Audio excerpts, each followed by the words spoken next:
কোষের মধ্যে একটা জিন আছে, যে জিন থেকে আমরা বলবো মিউটেন্ট জিন। মিউটেন্ট জিনের বৈশিষ্ট্য কি হচ্ছে, যে আমাদের একটা সেল যদি আরেকটা সেলের কন্টাক্টে থাকে তাহলে সেই সেলটা আর ডিভিশন করবে না। কিন্তু যদি টিউমার সেল তৈরি হয়, তাহলে টিউমার সেল যদি ক্যান্সার সেল তৈরি হয়, তাহলে সেই ক্যান্সার সেল কি করবে, একে অপরের সঙ্গে টাচ করে থাকলেও কি করবে, ডিভিশন করবে। এবার আমার একটা পার্টিকুলার জায়গা, এখানে 50টা কোষ থাকার জায়গা আছে।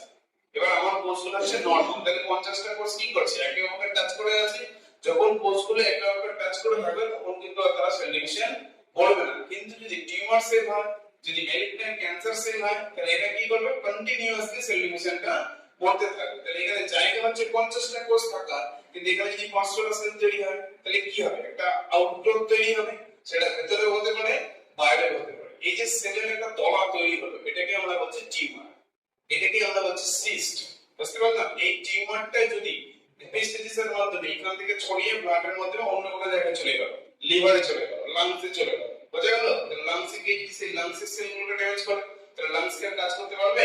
তাহলে কার্যকারিতা কি হবে, ধীরে ধীরে কমে যাবে। এই যে কার্যকারিতা কমে যাচ্ছে মানে লাংসের কোষ মারা যাচ্ছে, এই লাংসের কোষের রেপিটেডলি যে ডেথ হচ্ছে, যে মারা যাচ্ছে, এই মারা যাওয়ার ফলে একটা সময় লাংস কি করবে, টোটালটা কাজ করা বন্ধ করে দেবে।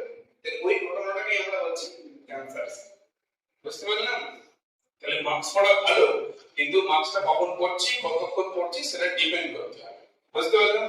ঠিক আছে, আজকের পড়ার মধ্যে আছে, আজকে আমরা কি পড়ছিলাম, অস্থি, তাই তো? অস্থি। আচ্ছা, আমরা কি বলছিলাম, অস্থি। অস্থি কি নিয়ে গঠিত হয়েছিল, অস্থি আর তরণাস্থি। আমরা পড়ছিলাম চলন ভবন। চলন ভবনে আমরা 4টা পদ্ধতি পড়েছি, একটা হচ্ছে ফ্ল্যাজেলেটেড কমন, সিলিয়েটেড কমন, অ্যামিবোয়েড কমন, আর একটা পেশি সঞ্চালন।